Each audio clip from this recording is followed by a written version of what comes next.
आज हम BA fourth semester के पेपर ब्रिटिश फिक्शन के यूनिट 7 की 30 ऐसे इंपॉर्टेंट एमसीक्यूज करने वाले हैं जो कि पेपर में हर साल रिपीट होते हैं। इसलिए एक भी एमसीक्यूज मिस मत करना, वीडियो के एंड तक जरूर देखना। चैनल पर नए हैं तो चैनल को सब्सक्राइब कर लीजिए। पीडीएफ के लिए आप हमें टेलीग्राम पर मैसेज कर सकते हैं। तो यूनिट 7 में हमें आज एक नॉवल पढ़ना है जिसका नाम है the mayor of Casterbridge. इसके लेखक थॉमस हार्डी हैं, ये याद रखना। तो हम थॉमस हार्डी और इस उपन्यास दोनों से रिलेटेड 30 मोस्ट रिपीटेड एमसीक्यूज लेकर आए हैं। तो चलिए बिना देरी किए शुरू करते हैं यूनिट 7 के 30 मोस्ट रिपीटेड एमसीक्यूज जो कि पेपर में हर साल रिपीट होते हैं। पहला क्वेश्चन है हमारे लेखक से, थॉमस हार्डी से related. Hardy has the unique distinction of being. Hardy की विशेष पहचान क्या है? तो इसका हमारा सही आंसर हो जाएगा a major novelist and a major poet. वह एक प्रमुख उपन्यासकार और एक प्रमुख कवि थे। कौन? हार्डी। याद रखना, वेरी इंपॉर्टेंट क्वेश्चन है। मैं आपको हिंदी में इसलिए बता रहा हूँ ताकि आप कहानी पढ़ के पेपर में अच्छे से कर सकें। क्वेश्चन नंबर दूसरा दिया हुआ है, Hardy decided to write no more novels when. Hardy ने उपन्यास लिखना कब बंद करने का निर्णय लिया? तो Hardy decided to write no more novels when, तो इसका हमारा सही आंसर है जज द ऑब्सक्योर सिटीजन्स। मतलब कि जब उन्होंने, नहीं जज नहीं है, ज्यूड द ऑब्सक्योर क्रिटिजेड। तो जब उन्होंने ज्यूड द ऑब्सक्योर की आलोचना होने पर इन्होंने क्या किया था? हार्डी ने उपन्यास लिखना बंद करने का निर्णय किया था। क्वेश्चन नंबर तीसरा दिया हुआ है, afterwards was published in. Afterwards कब प्रकाशित हुई थी? ये भी किसकी एक थी, वो कृति थी, तो थॉमस हार्डी की ये कृति थी। तो इसी के बारे में पूछा, ये कब प्रकाशित हुई थी? तो ये 1917 में प्रकाशित हुई थी। क्वेश्चन नंबर चौथा दिया हुआ है, hedgehog is kind of. Hedgehog किस प्रकार का जीव है? तो हेड हॉग ये एक प्रकार का स्तनधारी जीव है। हेड हॉग एक छोटा सा कांटेदार जानवर है जो स्तनधारी वर्ग में आता है। कविता जो आफ्टर वर्ड्स है, एक कविता आफ्टर वर्ड्स जो अभी मैंने ऊपर आपको बताई थी, तो ये आफ्टर वर्ड्स में इसका जिक्र एक शांत प्राणी के रूप में हुआ है। ये याद रखना है, मैमल है ये हेजहॉग, याद रखना, वेरी इंपॉर्टेंट एमसीक्यू है। क्वेश्चन नंबर 5 दिया हुआ है, मॉथ इज। मॉथ क्या है? तो मॉथ एक कीट है, यह याद रखना। मॉथ या पतंगा कहते हैं, जैसे तितली के समान एक उड़ने वाला कीट है जो अक्सर रात के समय रोशनी की ओर आकर्षित होता है, ये याद रखना। क्वेश्चन नंबर 6 दिया हुआ है, Hardy did not approve of. Hardy किस बात को पसंद नहीं करते थे? तो इसका हमारा सही आंसर हो जाएगा कीपिंग एनिमल्स लॉक्ड। जानवरों को बंद रखना हार्डी को पसंद नहीं था। क्वेश्चन नंबर 7 दिया हुआ है, after words is. After words किस प्रकार की कविता है? तो आफ्टर वर्ड्स एक चिंतनशील कविता है जिसे मेडिटेटिव पोयम कहते हैं। क्वेश्चन नंबर 8 दिया हुआ है, afterward reflects Hardy's. Afterward Hardy की किस भावना को दर्शाती है? तो afterwards wish to be remember. मृत्यु के बाद याद किया जाना आफ्टरवर्ड्स हार्डी की इस भावना को दर्शाती है। क्वेश्चन नंबर 9 दिया हुआ है, Thomas Hardy was born in. तो ये क्वेश्चन बार बार पूछा गया, थॉमस हार्डी का जन्म कब हुआ है? तो ये इसका याद रखना 1840 में हुआ था। डेट याद रखना 2 जून 1840 में ये इनका जन्म हुआ था।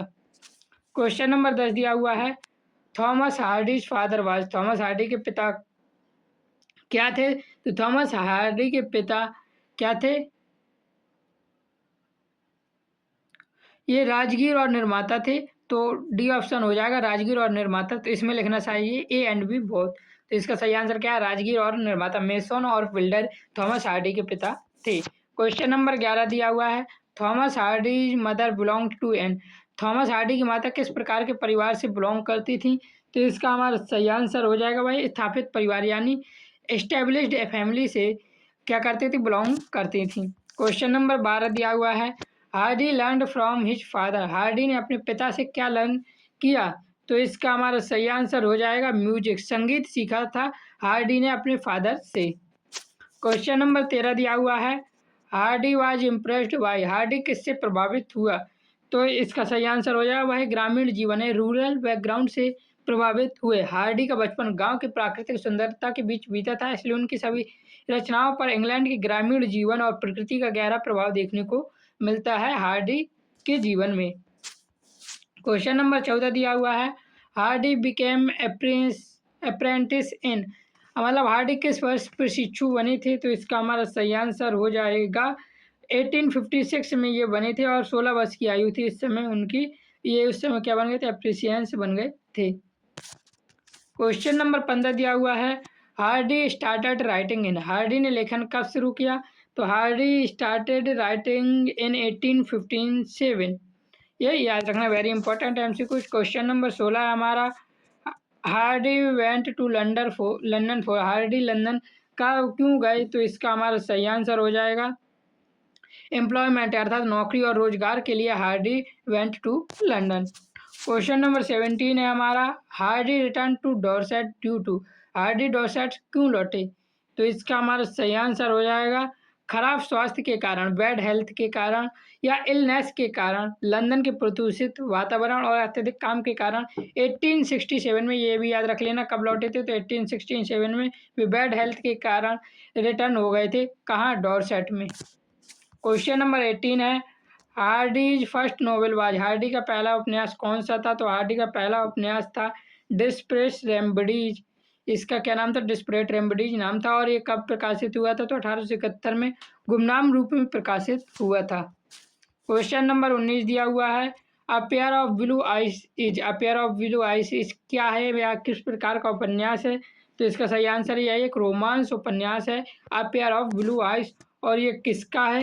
तो ये 1873 में प्रकाशित हुआ था और ये भी थॉमस हार्डी का है। कब प्रकाशित हुआ था? तो 1873 में। क्वेश्चन नंबर 20 है, हार्डी मैरिड एम्मा गिफोर्ड इन। हार्डी ने एम्मा गिफोर्ड से कब विवाह किया? तो हार्डी ने 1874 में सितंबर में एम्मा गिफोर्ड से विवाह किया था। क्वेश्चन नंबर 21 है, far from the maddening crowd was his first. Far from the maddening crowd Hardy की पहली क्या थी? वाज हिज फर्स्ट, तो वह इसकी पहली बड़ी सफलता थी, एक ग्रेट सक्सेस हार्डी की। क्वेश्चन नंबर 22 दिया हुआ है, बिटवीन 1878 से 1912 हार्डी रोड। मतलब कि 1878 से 1912 के बीच हार्डी ने कितने उपन्यास लिखे? तो हार्डी ने 10 या 11 उपन्यास लिखी थी। तो इसका हमारा सही आंसर हो जाएगा,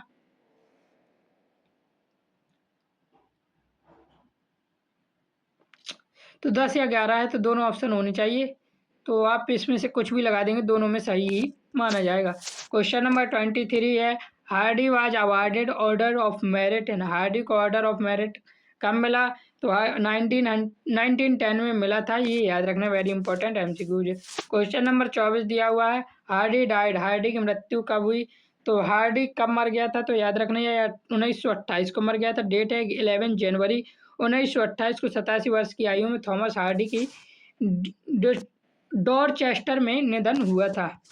क्वेश्चन नंबर 25 है, the mayor of Casterbridge was published in. The mayor of Casterbridge कब प्रकाशित हुआ? तो द मेयर ऑफ कास्टब्रिज, जो कि हम पढ़ रहे हैं, ये 1886 में प्रकाशित हुआ था। वेरी इंपॉर्टेंट एमसीक्यू जी, इसे याद रखना। क्वेश्चन नंबर 26 है, Hardy started his career with. Hardy ने अपना करियर किससे शुरू किया? तो उसने पोइट्री राइटिंग से अपना करियर शुरू किया था, कविता लेखन से। ये वेरी इंपॉर्टेंट एमसीक्यू।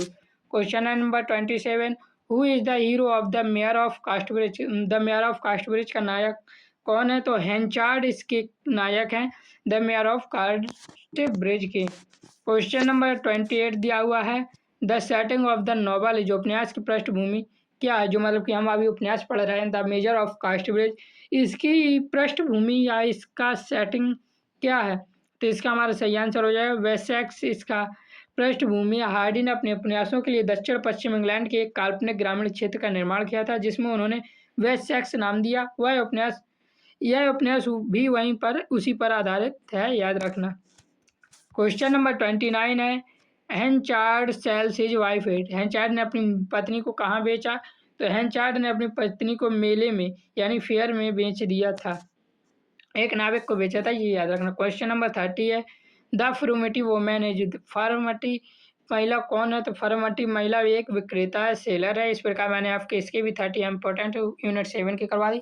यूनिट 8 भी मैं जल्दी से आपको वीडियो डाल दूंगा, तो आप अपने पेपर में स्कोर अच्छा कर पाएंगे। इन्हें एक बार देख के जरूर जाना।